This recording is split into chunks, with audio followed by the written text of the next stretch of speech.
Late at night in the mansion, the stepmother and stepsister stood by the side of the bed, watching the protagonist lie weakly upon her deathbed.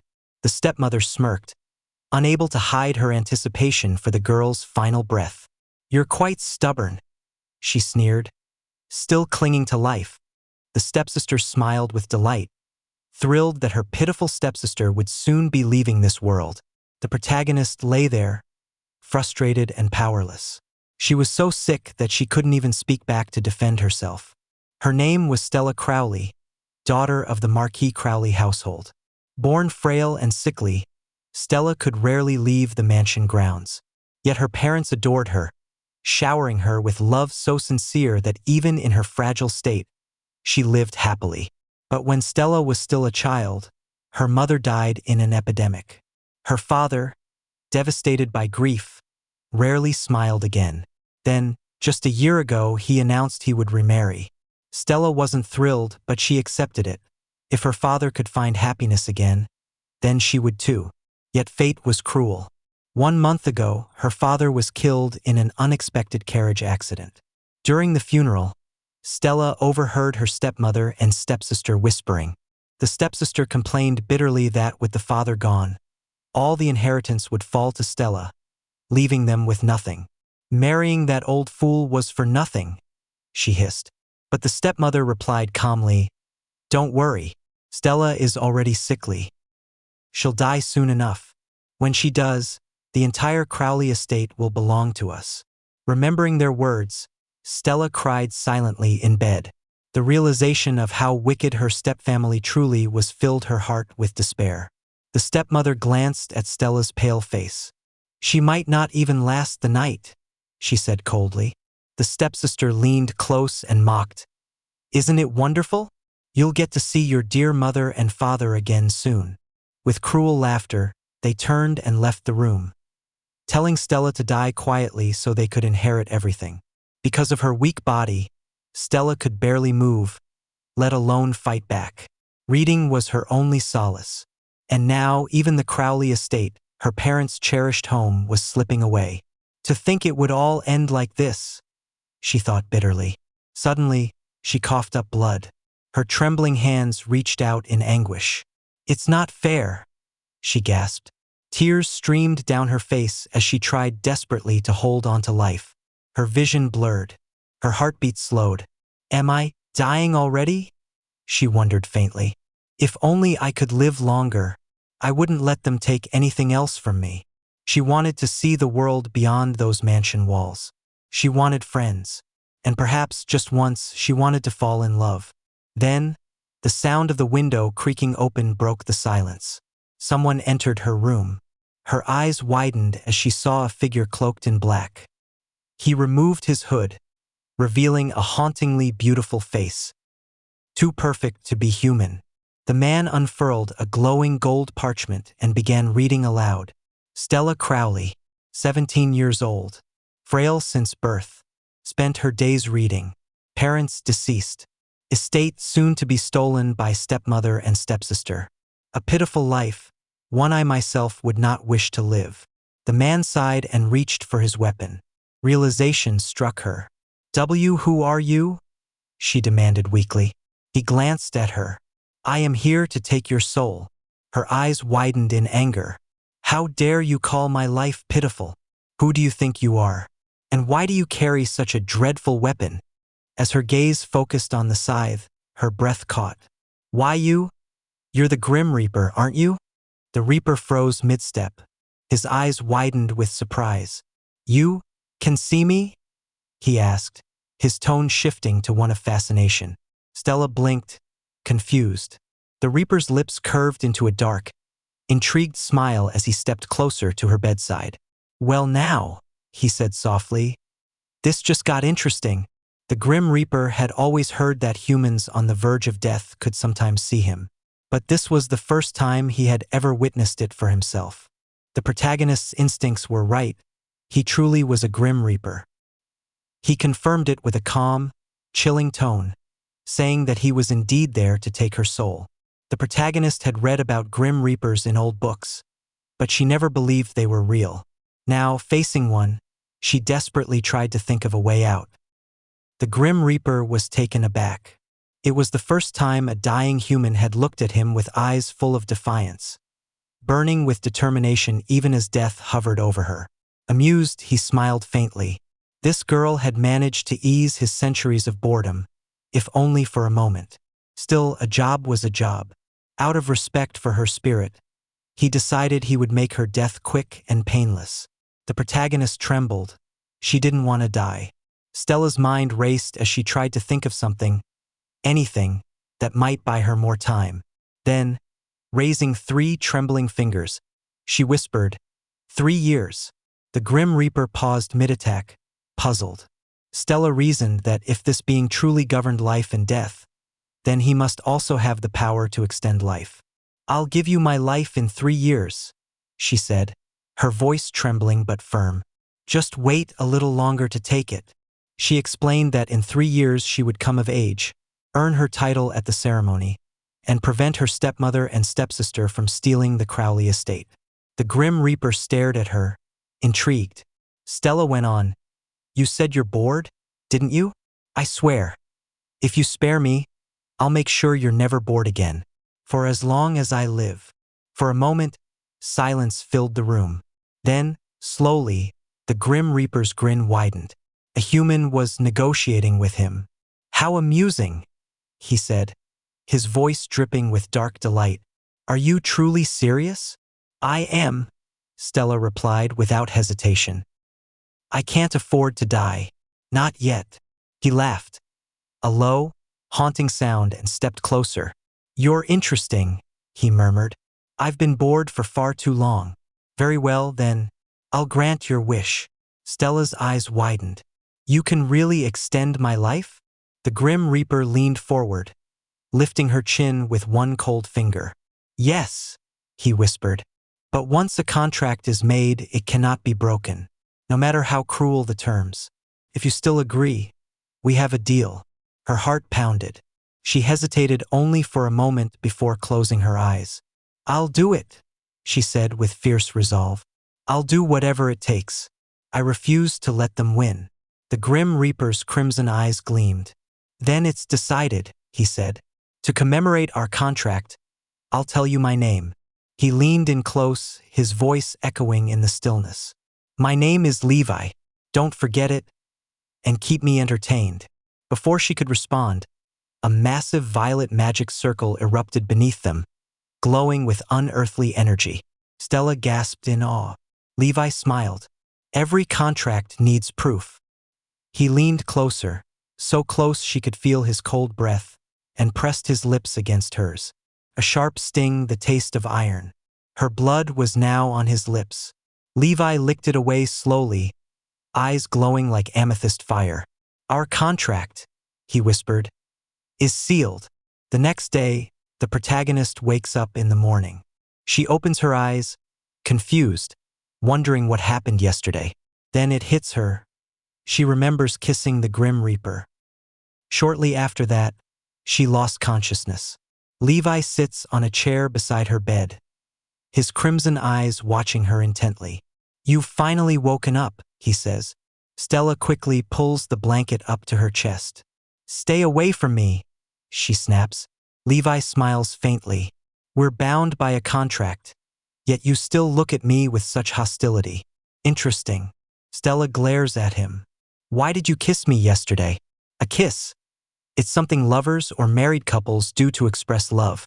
Levi tilts his head, genuinely puzzled by her words. Obviously, it was for the contract. Nothing more. He pauses, his voice softening slightly. "But more importantly, how are you feeling?"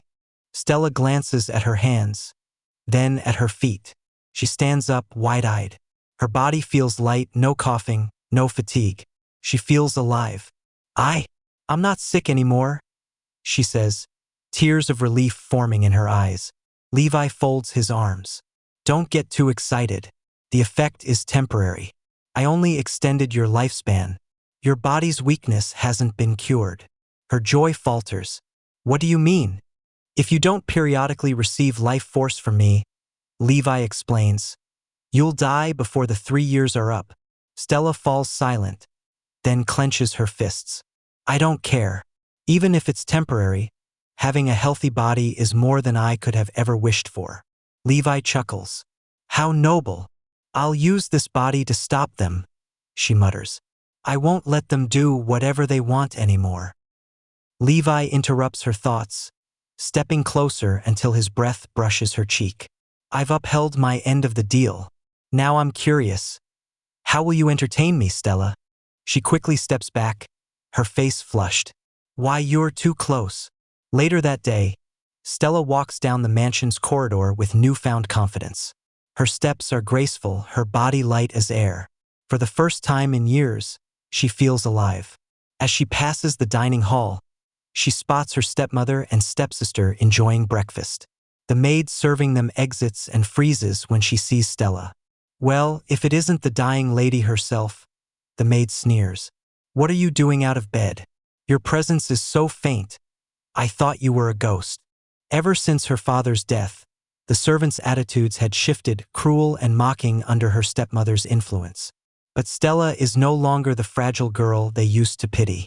Without hesitation, she strides forward and slaps the maid across the face. The sound echoes through the mansion. The maid drops to the floor, trembling as she holds her cheek.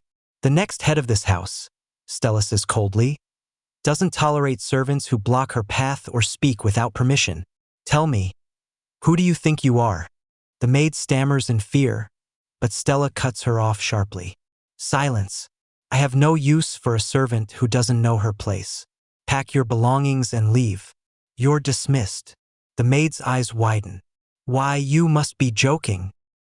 Say another word, Stella warns, and I'll have you thrown into a cell for insubordination. The maid lowers her head, speechless. Stella gives her a final glare before walking away. From across the room, the stepmother and stepsister watch in stunned silence. Why isn't she dead yet? The stepmother whispers. And why is she acting so different? The daughter adds. From the shadows, Levi smiles faintly, clearly amused. In another room, Stella closes the door behind her, breathing heavily. Her hands tremble. I actually slapped someone, she mutters, her heart pounding. That was the first time, but she straightens her back. I have to be stronger. Suddenly, a hand grabs her chin, Levi's cold touch. Where did that boldness from a moment ago go? He teases, smirking. She gasps. Why, you were watching. Of course. No one else can see me but you, he replies casually. That scene with the maid, not bad. Quite entertaining. Stella's chest tightens. She begins to feel faint again. Is the effect already wearing off? Levi nods. We discussed this, didn't we? Your frail constitution remains. You'll need more life force. Her face flushes deep red. She fidgets with her hair, trying to hide her embarrassment. So, if I don't receive it, I'll die? Yes. Levi says simply, watching her reaction. Her mind races. That kiss. It was my first. She bites her lip. If it means staying alive, then I'll just have to endure it. With a shaky breath, Stella steps closer to him. Levi doesn't move, his crimson eyes fixed on her. She grabs his collar, pulls him closer, and presses her lips against his. The kiss lasts longer than the first. When they finally part, both remain silent for a moment. Levi blinks in surprise. Stella touches her lips, her face burning. If we don't kiss, I can't receive life force, right? Levi's eyes narrow in amusement. Then he smiles, a slow, devilish smile. Yes, if you want to live, you'll have to keep kissing me. Her heart races. How many times? She asks quietly. And why does it have to be a kiss? Levi doesn't answer. He just studies her, recalling their first kiss, the one sealed in blood. In truth, a kiss isn't necessary to transfer life force, but he decides to keep that little secret to himself. After all, watching her flustered reactions was far more entertaining than he'd expected. 3 days later, the stepsister whispered to her mother that the protagonist was living her life normally again. The stepmother's face twisted with anger. So she survived after all? She muttered. It would have been so much easier to take over the estate if the protagonist had simply died from her illness. The stepmother sighed and placed a cold hand on her daughter's shoulder. Then we'll just have to change our plan. Meanwhile, the protagonist had just finished bathing. She told all the maids to step out of her room for the moment. Thank you for your service, Stella said kindly, offering them a gentle smile. But the maids exchanged uneasy glances before bowing nervously and hurrying out, closing the door behind them with unusual haste. Stella's smile faded. She sat by her vanity and sighed. Did I really make them that uncomfortable? She knew she'd been acting more confidently lately, like the next head of the family, but she hadn't realized the servants were starting to fear her. Suddenly, a familiar voice echoed from behind her. Are the maids avoiding you now? Levi asked, his tone teasing yet distant. The protagonist didn't turn around. It's your fault, she said softly. They caught me talking to you, but to them, it looks like I'm talking to myself. Rumors had already begun to spread through the estate, whispers that she'd made a contract with a devil. How else could she have miraculously recovered from her illness? Levi chuckled lightly. A devil? How rude. I'm a Grim Reaper, not a demon. Stella frowned. Well, no one else can see you. That makes it worse. Levi tilted his head, amused. Humans are such troublesome creatures. He snapped his fingers. A green aura flared around him, swirling like ghostly smoke. His dark cloak shimmered and melted into a sharp black suit, his scythe dissolving into thin air. Stella's eyes widened. Levi now stood before her as a tall, elegant man. His silver hair neatly tied, his expression calm yet alluring. He looked perfect. She blushed faintly. You look like a butler. Levi smirked. If you keep staring like that, I might get shy. She huffed. Liar. He leaned closer, eyes glinting. I don't lie, Stella. The contract is real. You have only 3 years left to live. Her breath hitched. 3 years. But, Levi continued smoothly, if you keep me properly entertained, I'll continue giving you my life force, as promised. Stella thought quietly for a moment. Something about all this didn't add up. Why was the Grim Reaper helping her so willingly? What did he gain from this? Her cheeks flushed as an uneasy thought crossed her mind. She hesitated before asking, Levi, since you've taken a human form, will I still receive life force the same way? He blinked. The same way. Her face turned crimson. I mean, through a kiss. Levi's lips curved into a wicked smile. He stepped closer until she could feel his breath. Shall we find out? Her heart pounded in her chest as he leaned in, slowly, deliberately, until their lips were a breath apart. Then, a voice broke through the silence. Stella! She froze. Levi's eyes flicked toward the door. Standing there was another man, his expression a mixture of shock and concern. Jill? She gasped, pushing Levi away. Jill rushed forward and pulled her into a heartfelt hug. I was so worried about you. Thanks so much for watching. Don't forget to hit the like button and subscribe to the channel. The more support you show, the faster I can post the next chapters. So stay tuned. You won't want to miss what's coming next.